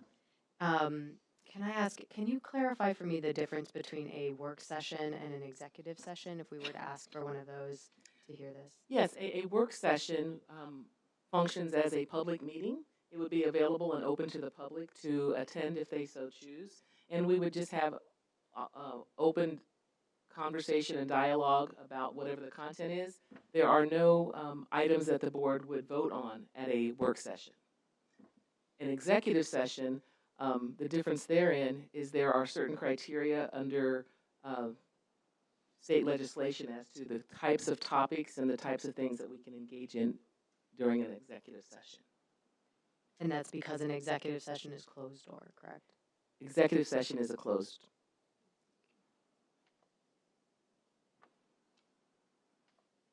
Do we know whether, for example, receiving a report from a commission like this would be a proper topic for an executive session? So generally speaking, the simple delivery of a report, if that's the only thing that were to occur, that would be in a public session, either at a public board meeting or in a work session. Okay. So then if I understand correctly, once that report is complete, we might choose between having that presented to us in our regularly scheduled board meeting or to have a work session where we would receive that report. That is correct. Okay, thank you. Other questions or comments from the board? And I did have one question, Dr. Dowling. So I know you said that some of the data points that commissioners might have wanted were sort of too big of an ask for 50 different scenarios, but would it be possible to get those data points if we selected a smaller number of scenarios that we wanted that information for? Yes, I believe we could do that. I guess I do have a question now. Yeah. I know that you're not making a formal recommendation because the commission can't make a recommendation in that way. My question is, were there in the study of these maps some maps that rose to the top as more feasible? And in that case, would you present those as findings to us? Because, I mean, ultimately, I think when we assigned this commission, we asked for a review of the maps to sort of see which of these options would produce the most financial balance and or equity, right? Like in terms of SES balance. So I guess I'm hoping that in that there might be some maps that were more likely to do this. And will that be called out in some way so that we could sort of identify which ones were sort of better than the others? Sure. Our approach was always that we felt like, even though we studied 50 scenarios, which was a great deal, our approach was always, what can we learn from these scenarios, recognizing that there were some permutations that we didn't look at. So we didn't want to ever take an approach in saying that selecting which maps would stand out among the others, knowing that that we were just looking at a sample of the variety of maps that were possible with the goal of what can we learn from these maps that we're looking at that could apply universally to MCCSC. What can we learn about redistricting by looking at all these maps? What can we learn about cost effectiveness or transportation or student reassignment in the aggregate by looking at the maps? So to be honest, we never really viewed it through that lens of which maps would stand out among the others. It was more about trying to just gain as much insight we could about your two board priorities and the 4 community considerations. Now, we do have a tool that we developed with Dr. Baton that would allow us to, if we wanted to do any future work, it's a really tool that could be really helpful for any future work. But no, I want to be transparent. There was nothing that in the findings that would make me feel comfortable saying that this map or these other maps stood out among these other ones that we considered, just because we didn't take that approach. Okay. I would like to also just add one additional comment I think that's important. One of the things that Dr. Dowling and I have had conversation about is an opportunity for us to have Dr. Baton to do some additional training with board members specifically about the GIS tools that have been created. We think that there are some opportunities therein that would be of benefit as we move forward in looking at the findings ultimately and potentially exploring different types of possibilities. And so that is an additional piece of work that we've had some conversation about and some exploration around, making certain that to give the board the full benefit of the entire experience, to ask Dr. Baton to come and provide some more targeted and focused training around the utilization of the tool. I think you heard from some of the remarks from our commission members that they saw that as a game changer in our ability to have a much deeper understanding regarding the complexities. And so that would be an additional step that I would want to give consideration to with the board. And I think that would also highlight some potential considerations, Board Member Hennessy, that you're potentially raising. Okay, great, thank you. I'm guessing this was probably beyond your scope, but as you considered sort of fiscal efficiency, which I assume includes some discussion of building utilization, do you think that there might be anything that the board can learn from your report about how redistricting under any of these scenarios might impact class size within our buildings? We didn't get into class sizes, but building utilization was a central data piece for all the scenarios we looked at. Thank you. Other questions? Comments? All right. Thank you, Dr. Dowling. Thank you. And the last report is on designing and building to sustaining excellence projects. Dr. Winston, would you like to begin? Yes, before Dr. Henderson speaks, I just want to remind everyone that last month we rolled out our Designing and Building to Sustain Excellence projects, and it's really a great opportunity. What I've learned over the last 18 to 19 months is our community, our educators, our employees want to really have a much better and deeper understanding of how different dollars are being utilized throughout our corporation, and how are we able to provide updated facilities and classroom spaces that are necessary for us to be able to retain and to recruit students into our school corporation, but also to provide quality learning experiences throughout all of our buildings and throughout all of our experiences for our students.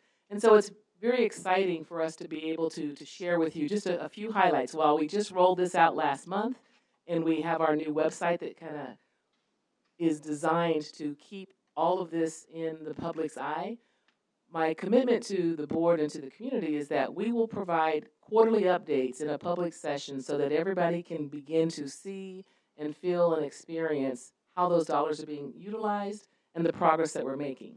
So to that end, I've asked Dr. Henderson to provide quarterly updates to our community so that you can begin to appreciate the progress that's being made. And while we just announced the newest and latest project at North, we're very excited to be able to share with you a few highlights of the progress that's been made to date.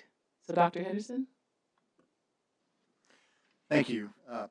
Good evening again, President Cooperman, Dr. Winston, members of the Board of School Trustees. As Dr. Winston mentioned, tonight is the first in what will be a series of quarterly updates of our Designing and Building to Sustain Excellence projects throughout the school corporation. So the first project I'd like to draw your attention to this evening is the Bloomington High School North Athletics and Parking Improvement Project. The project includes a new track and field throwing facilities, an athletic facilities building with visitor locker rooms, a synthetic turf soccer field, batting cages, a concessions area, restrooms, and a new parking lot. And what you're seeing on the screen there is architects' rendering of what will become the main entry point into the football complex from what will become the new parking lot that serves that as well as the school. I do want to point out that all of the projects that I'm presenting here to you this evening are 100% bond funded. And we've spoken in board meetings prior to this one about the fact that when there are bond-funded projects, there are zero referendum dollars that are used, there are zero education dollars that are used, and there is zero operational dollars that are used. So none of the dollars that are being spent on these projects fund wages for any employee group in the corporation or support the routine operation of our buildings. So this particular project, you'll see the artist rendering there. You'll also see some construction underway here with the removal of some topsoil in preparation for the installation of the new parking lot, as well as the construction of the new athletic facilities building that will sit just to the right of the existing 12th Man Club building that you see in this particular photograph. You'll also see that some old restrooms and concession areas that were located near the bleachers that have been needing repair since I was the principal at Bloomington High School North 20 years ago. So it was exciting to see this photograph of that building coming down in preparation for replacement.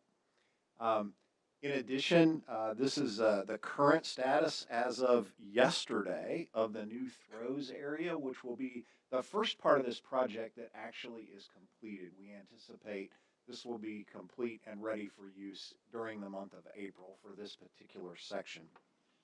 So you're seeing the landing areas there, as well as some forming up for the pouring of concrete for discus and shot put throw rings that will be installed. The other project that I want to spend a few minutes talking about, oh, and by the way, I forgot to mention, this project is about 10% complete at the current time frame. They're making rapid progress and have faced some significant weather challenges, as you all know, with lots of rain and some wildly fluctuating temperatures. So they had, I think, I talked to Sam today, and I think they had 36 or 38 workers on site today working on that project. So that's really exciting. The second project I want to focus on is one that is nearly complete. It's about 90% complete. This is the new tennis courts that were placed at Bloomington High School North. There are 10 courts that are relocated and fully replaced to better serve our student athletes, coaches, and the community in general. The new courts are designed to prevent cracking. They are pre-tensioned concrete, and so they will not crack and separate the way a traditional concrete poured or asphalt poured court will do. So it reduces long-term maintenance cost for that project. The updated layout gives coaches easier access to all 10 courts for more effective instruction, while new lighting, spectator seating, and perimeter fencing create a better experience for fans who can now view multiple matches all at once. And the entire facility is ADA accessible, so we're very excited about that. Substantial completion has been reached, and the courts are available for student-athlete use.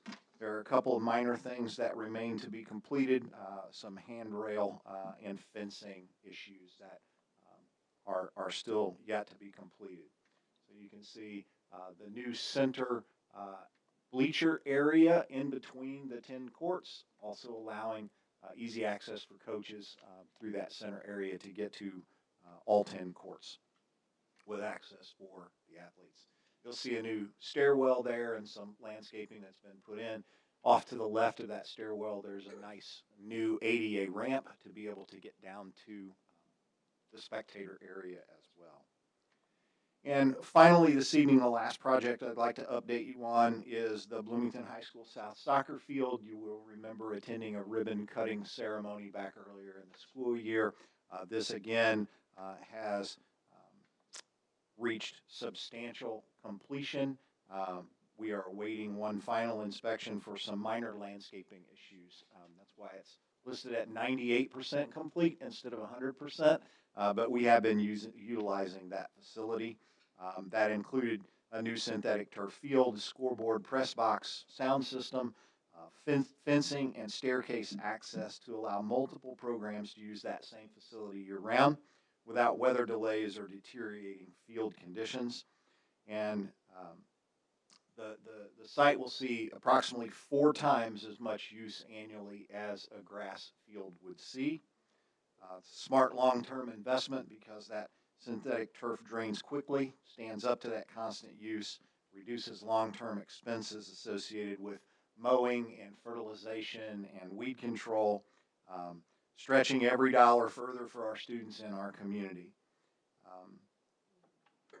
The last thing that has to be done in that landscaping is we're removing some rocks along the edge of the field and putting some additional synthetic turf in there, and that work will be happening between now and the month of April, so we should get that finished up relatively quickly. Again, just reminding you that we do have a Designing and Building to Sustain Excellence website. This QR code will take you there. And all of these projects, again, this evening, are bond funded. And you'll be able to, by visiting the website, not only see our current projects and updated photos as we progress, but you'll also be able to see completed projects and the benefits that those projects are providing to our students and our families and our community. So feel free to visit that website if you'd like more information and to stay up to date with the latest progress photos. Thank you for the opportunity to present you with this information this evening. Thank you, Dr. Henderson. Are there any questions or comments from the board? The North project looks great. It was great to see that nasty building coming down. It was bad when my 33-year-old son played football at North. Second question is North's track team able to compete at home, or are they using a different facility? All of the matches this year are actually going to be held, all the meets are going to be held at Bloomington High School South this year due to the construction. That makes sense. Yeah.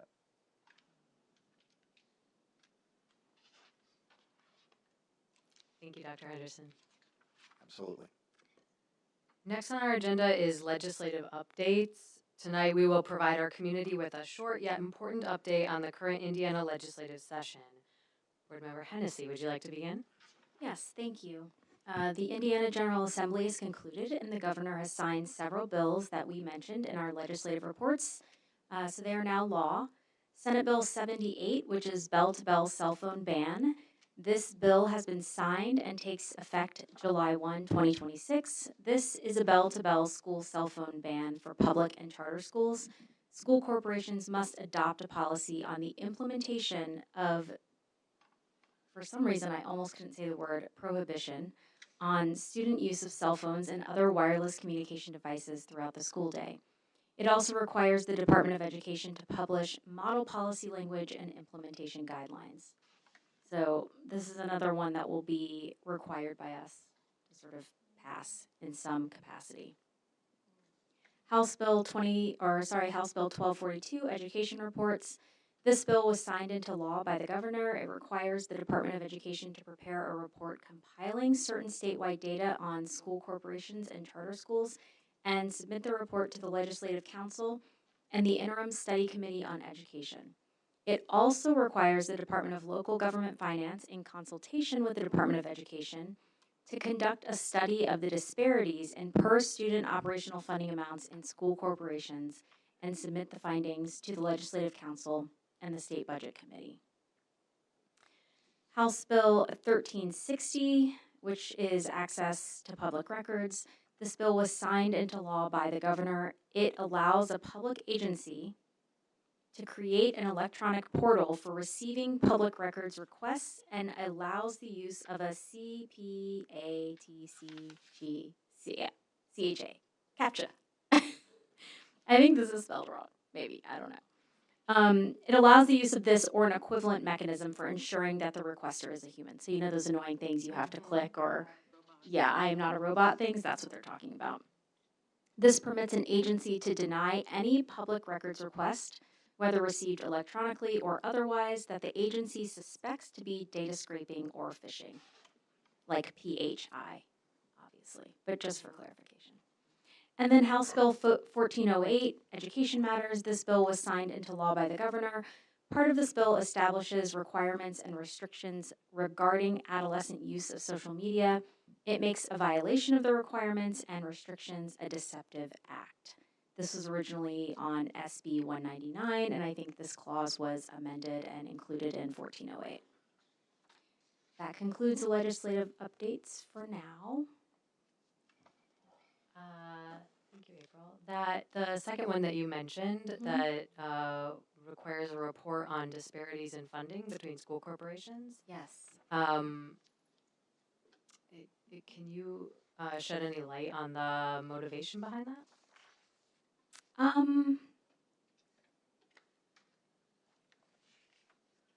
It's okay if the answer is no. Well, I have conjecture, but I think at this point I'm going to say no, but I would be happy to sort of maybe go do some digging and bring back some things that are more than conjecture next time. Thank you. Yeah. If you don't mind, I would not mind sharing what I know and understand to be potentially true. Please. So the legislature is interested in looking at operational expenses of school corporations to see, are there different approaches to how we are funding and financing what it costs to run a school system, whether that's looking at transportation costs, whether that's looking at facilities costs, whether that's looking at any number of expenditures that are experienced by schools, and to do some comparison and some contrasting between a variety of school types to see if there are similarities and if there are differences, and what is a per pupil cost. I know that Mr. Irwin and myself and members of our operations team are in the process now of completing some inquiries that have come forth that are going to be directly utilized, we anticipate, by the legislature next year as they look at whether or not school systems are efficient in how they spend the dollars that are entrusted to us. Thank you.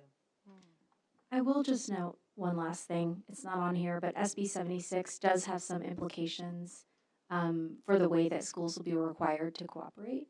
This is the bell-to-bell ban? No. No. SB 76 is a different, Oh, I'm sorry, that's the. it's related to immigration. Okay.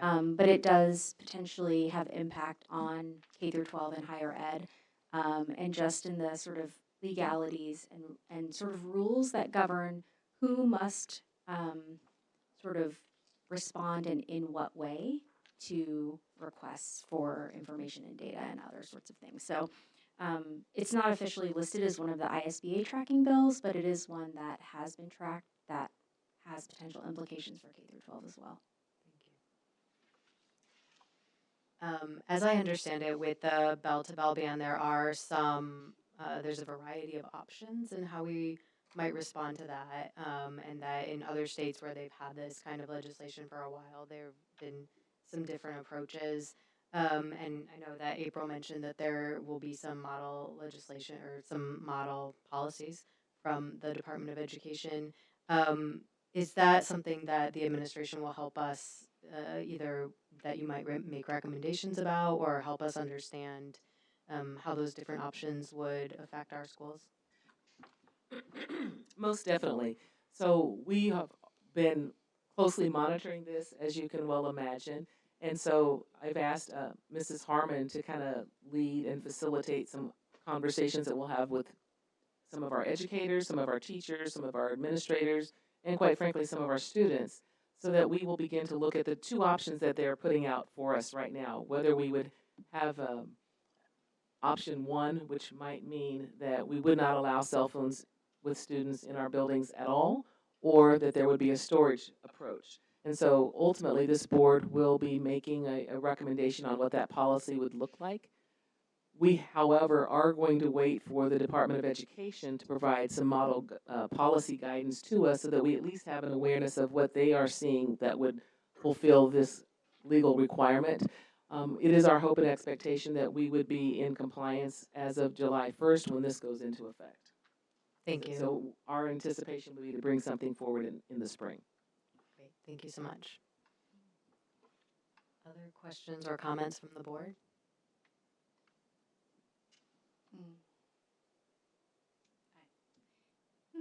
I'll wait and see. We'll wait and see. Thank you, Board Member Hennessy.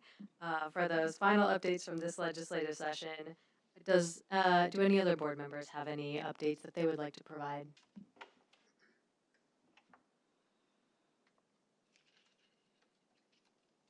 Hearing none. Thank you, everyone. Next, our superintendent comments. So finally, Dr. Winston, do you have any additional information to share with us tonight? Just a couple. So as you are aware that we are launching our Strong Schools, Strong Community Advisory Council. It's a short-term advisory group that's going to bring together community members, business and civic leaders, teachers, support staff, families, board members, administrators, and students. The council will learn about the challenges and opportunities that are facing MCCSC, and we want to be able to hear perspectives.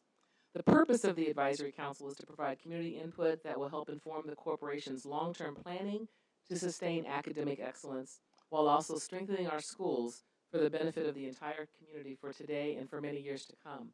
There will be conversations around how MCCSC can and should be considered part of the local economic engine of our community, and what role as the school system we can certainly play in that regard. Individuals that would participate must reside within the MCCSC boundaries and commit to attending all 3 sessions. The 3 session dates are April 15th, April 29th, and May 6th, and we will meet from 6 to 8 p.m. on each of those evenings. To apply, members of our community should consider visiting our website, and under the corporation, click on the Community Information tab. The application deadline is next Tuesday, March 31st. All participants who've been selected will be notified by April 6th. To make sure that we have the broadest amount of input possible from throughout our community, a community survey option will also be available to allow the public to provide input on the same types of areas and topics that are going to be discussed by the council. That survey will be available from April 15th to May 6th. A summary at the conclusion of this work of the council's discussion topics and perspectives will be posted on our webpage sometime later this summer. Community chat at South Scholar Sips. That's a lot, South Scholar Sips. The next community chat event is on April 9th from 4:30 to 6 at Bloomington High School South student-run coffee shop, Scholar Sips. This is a time for those who have registered to have a one-on-one conversation with myself and enjoy a cup of their favorite coffee house beverage brewed specifically by the students at the Scholar Sips coffee shop. The event information was sent out earlier today through Parent Square, and I am happy to tell you that every slot has been taken already. I've received a few text messages from individuals indicating that they were trying to sign up and were not able to. So Karen has said now I need to do more. She did not say that. She asked me not to do more. And finally, tonight we would also like to recognize April Hennessy for her service as the president of the board of the school trustees for the Monroe County Community School Corporation from October 25th, 2023 to December 21st, 2025. She always commented on wanting to have a gavel of her own. So tonight, we would like to present her with her very own gavel. April, if you can come forward and accept this gavel with our deepest appreciation for all that you have done for MCCSC as president of the board. President Cooperman. Excited about this gavel. I'm going to use it in my house. My kids are going to be so tired of this gavel. I'm gonna text Stacy right now. You don't know what's coming home. Oh no, she's Run. watching. She watches all of them. You present it together. Oh yeah, okay. Dual presentation. Thank you. Thank you. Oh my gosh, it's so cute. Thank you. Yes. They wouldn't give it to me while I was president. Can't be trusted. We timed that perfectly. Love it. I was wondering why she had a gavel. That concludes my report. Thank you, Dr. Winston. I just want to say again, thank you for your service, April. I was just at a conference where there was a session on all that board presidents do, and they were recommending that board presidents be more transparent about all of the extra work they do so that when the next person takes over that role, they're not surprised. I have to say, I before taking this seat, I definitely knew that you put in a lot of extra work and time, and we're always very thoughtful about how you approach this role, and I really appreciate that. I'm grateful to have learned this role from you. Thank you. And thank you all. I mean, this is so cute and amazing, but just like, you know, having been in this role, having done this work, it is truly some of the most meaningful work of my life, and to get to do it with a board and a superintendent and administration like this has been just really a gift. So thank you.